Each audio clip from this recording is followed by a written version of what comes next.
আমরা বেশ কয়েকবার সামরিক শাসনের জাতাকলে পড়েছি। পরিবেশ এবং পরিস্থিতি আমরা এমন একটা জায়গাতে নিয়ে গিয়েছিলাম যে সামরিক শাসন ছাড়া ওই মুহূর্তে আমাদের জন্য অপরিহার্য অন্য কোনো শাসন ব্যবস্থা ছিল না। দ্বিতীয়ত, সামরিক শাসন যখন এলো অতীতে বা এসেছিল, আমরা সবাই খুব খুশি হয়েছিলাম। অধীর আগ্রহে আমরা তালি বাজিয়ে তারপর তাদেরকে স্বাগত জানিয়েছিলাম। কিন্তু পরবর্তীতে দীর্ঘমেয়াদে আমাদেরকে এর জন্য অনেক দায় এবং অনেক দেনা পরিশোধ করতে হয়েছে। যারা সামরিক শাসক বা প্রশাসক ছিলেন, তাদের যারা সহযোগী ছিলেন, তারা কেউই আমাদের যে রাজনীতি, সেই রাজনীতির অঙ্গনে একমাত্র শহীদ প্রেসিডেন্ট জিয়াউর রহমান সাহেব ছাড়া অন্য কেউ জায়গা করে নিতে পারেননি। বরং অনেকের জীবনের সকল প্রাপ্তি, সকল অর্জন এই সামরিক শাসকের সহযোগী হওয়ার কারণে তছনছ হয়ে গিয়েছে। কিন্তু তারপরেও যুগে যুগে সামরিক শাসন মানুষ চেয়েছে এবং সামরিক শাসন এসেছে। আপনার যখন রোগ হয়, বালাই হয়, একটা নির্দিষ্ট সময় থাকে প্রাকৃতিকভাবে এটি থেকে উদ্ধার পাওয়ার জন্য বা রক্ষা পাওয়ার জন্য।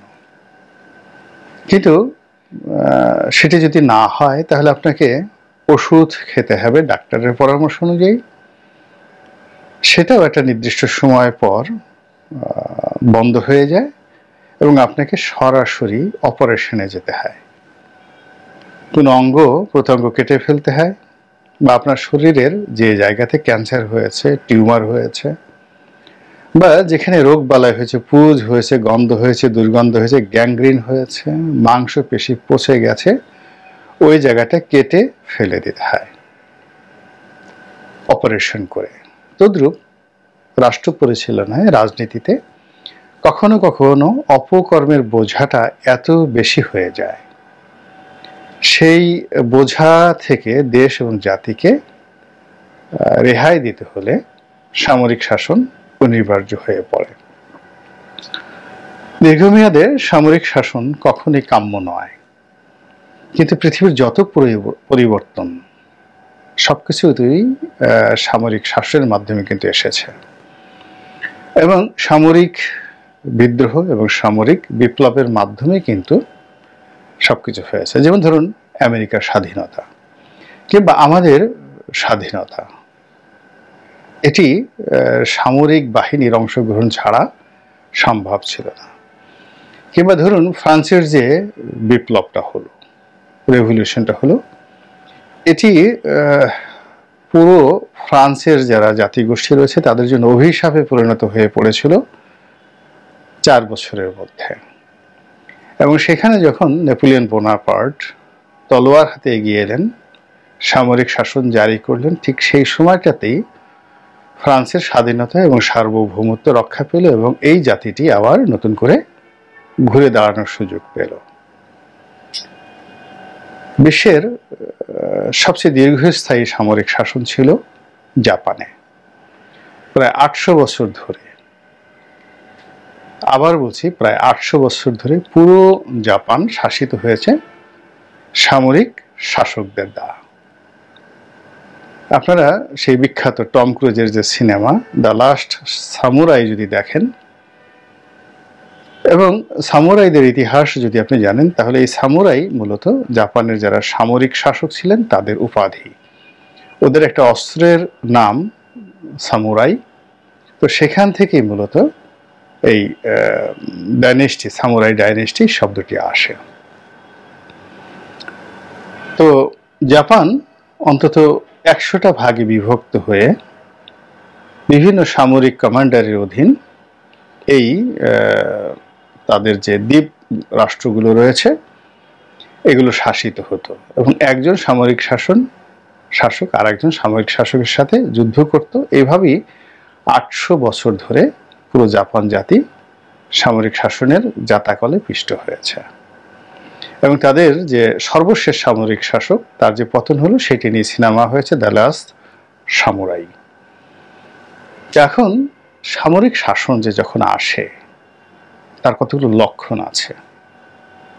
এরকম আমি কোনো দেশকে নিয়ে বলছি না, বাংলাদেশকে নিয়ে তো নাই, কিন্তু আপনি এই লক্ষণগুলো যখনই কোনো সমাজে যাকে বলা হয় গুরুত্বপূর্ণ হয়ে ওঠে তখনই সামরিক শাসন অনিবার্য হয়ে পড়ে। প্রথম কারণটা হলো মানুষের মধ্যে আইন ভাঙার প্রবণতা খুব প্রবল আকার ধারণ করে, যেটিকে আমরা এখন মব জাস্টিস বলি বা অন্য যাই বলি না কেন। আইন নিজের হাতে তুলে নেওয়া এবং নিজেদের ইচ্ছা মতো কালা কানুন বানিয়ে, নিয়ম কানুন বানিয়ে যার যার মতো করে যখন কোনো একটি জাতি গোষ্ঠী চলতে থাকে তখন সেখানে সামরিক শাসন অনিবার্য হয়ে পড়ে। 2 নম্বরে যেটি হয় সেটি হলো রাজনীতিবিদ যারা আছেন তাদের মধ্যে কোনো ঐক্য থাকে না। তারা পরস্পরের সাথে দ্বন্দ্ব করে, সংঘাত করে এবং তাদের মধ্যে কোনো বন্ধুত্ব থাকে না, কেউ কাউকে বিশ্বাস করে না এবং তারা সবাই সবার ধ্বংস কামনা করে। এরকম একটা যখন অনৈক্য রাজনীতিবিদদের মধ্যে চলে আসে তখন সেখানে সামরিক শাসন অনিবার্য হয়ে পড়ে এবং সামরিক শাসন আসার জন্য একটা পরিবেশ পরিস্থিতি তৈরি হয়ে যায়। 3 নম্বরে যেটি হয় সেটি হলো রাষ্ট্রের যে প্রশাসন যন্ত্রগুলো রয়েছে, বিশেষ করে সিভিল অ্যাডমিনিস্ট্রেশন, পুলিশ অ্যাডমিনিস্ট্রেশন এবং বিচার বিভাগ, এই 3টি গুরুত্বপূর্ণ বিভাগের মধ্যে যখন সমন্বয় থাকে না, দুর্নীতি এখানে প্রধান হাতিয়ার হয়ে পড়ে এবং এই জায়গাগুলো রাষ্ট্রের জন্য ক্ষতিকর হয়ে পড়ে। ক্যান্সার রূপে এই প্রতিষ্ঠানগুলো অনেকের কাছে বিবেচিত হতে থাকে এবং এখানে দুষ্ট লোকের শ্রেষ্ঠত্ব বা গুণগান রচিত হয় দুষ্ট লোকদের জন্য, আর যারা যোগ্য এবং ভালো লোক তারা এই সমস্ত এলাকায় অর্থাৎ জুডিশিয়ারিতে, সিভিল অ্যাডমিনিস্ট্রেশনে এবং পুলিশ বাহিনীতে তারা নিন্দিত হতে থাকে এবং এদের কোনো চেইন অফ কমান্ড থাকে না। এবং এটি যখন 3-4 মাস বা 6 মাস এরকম চলতে থাকে তখন রাষ্ট্র এটা সহ্য করতে পারে না, সেখানে সামরিক বাহিনীকে এগিয়ে আসতে হয় অপারেশন চালানোর জন্য। এই গেল 3 নম্বর। 4 নম্বর যদি আপনি সামরিক শাসনের কথা চিন্তা করেন সেটা হলো রাষ্ট্রের অখণ্ডতা নিয়ে সমস্যা সৃষ্টি হয়, অর্থাৎ রাষ্ট্র ভাগ হয়ে যাওয়ার একটা সম্ভাবনা দেখা দেয় এবং বিভিন্ন নৃগোষ্ঠী, জাতিগোষ্ঠী, গোত্র তারা পরস্পরের সাথে দ্বন্দ্ব, বিবাদ এবং সংঘাতে জড়িয়ে পড়ে।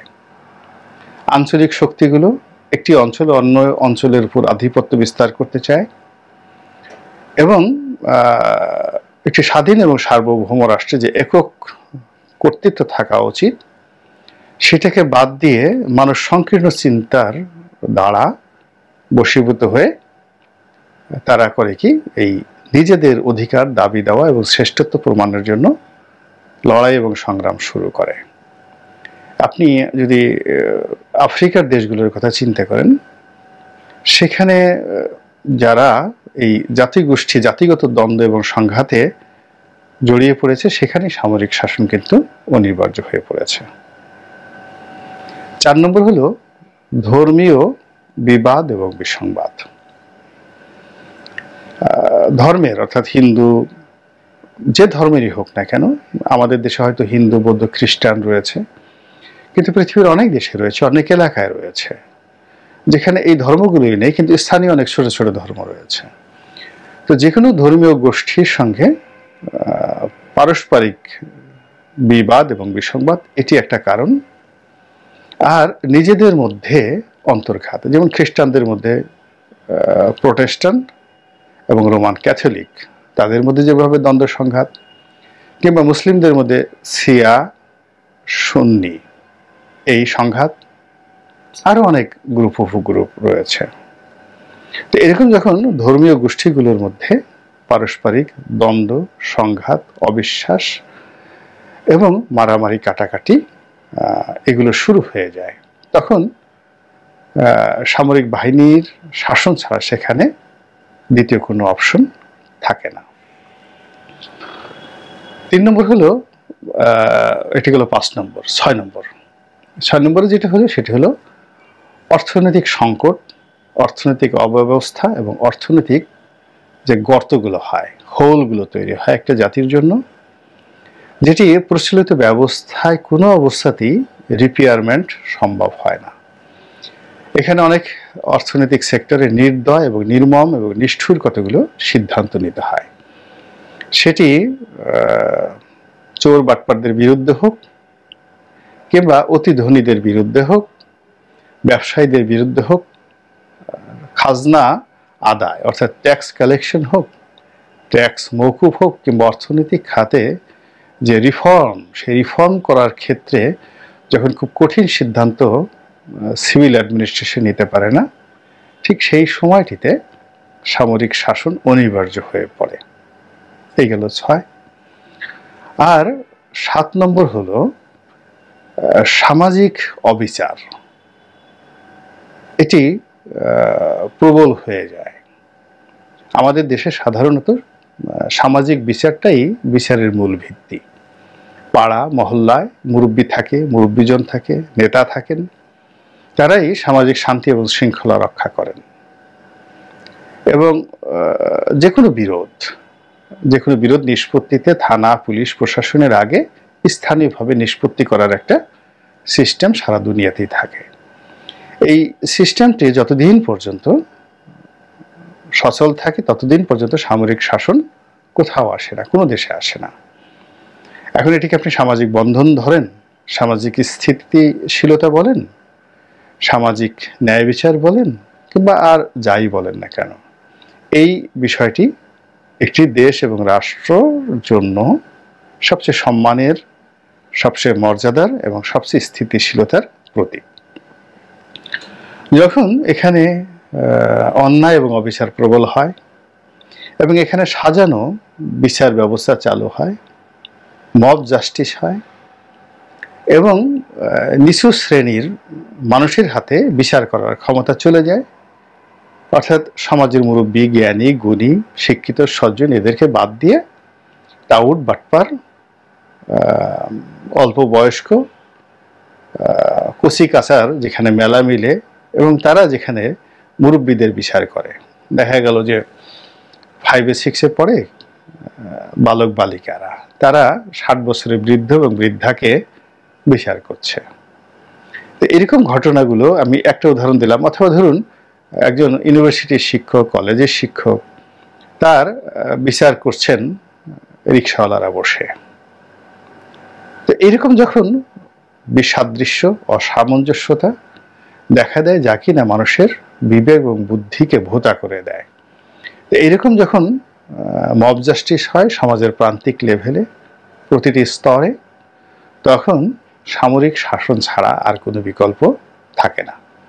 এরকম অনেকগুলো ঘটনা বলা যাবে আজকে আপনাদের বোঝার সুবিধার্থে, এবং জাস্ট আমরা কোন দিকে এগোচ্ছি, পৃথিবী কোন দিকে এগোচ্ছে, এবং এই যে একটা ঘটনা ঘটে, সেটা সামরিক শাসন বলেন, গণ অভ্যুত্থান বলেন, কিয়ামত বলেন, এই প্রায় সব জিনিসই কিন্তু এই পৃথিবীতে লিখিত রয়েছে। আল্লাহ রাসূল কত আগে বলে গেছেন কবে কিয়ামত হবে, কিয়ামতের পরে কি হবে, কিয়ামতের আগে কি হবে, কিন্তু আমরা বিশ্বাস করি না।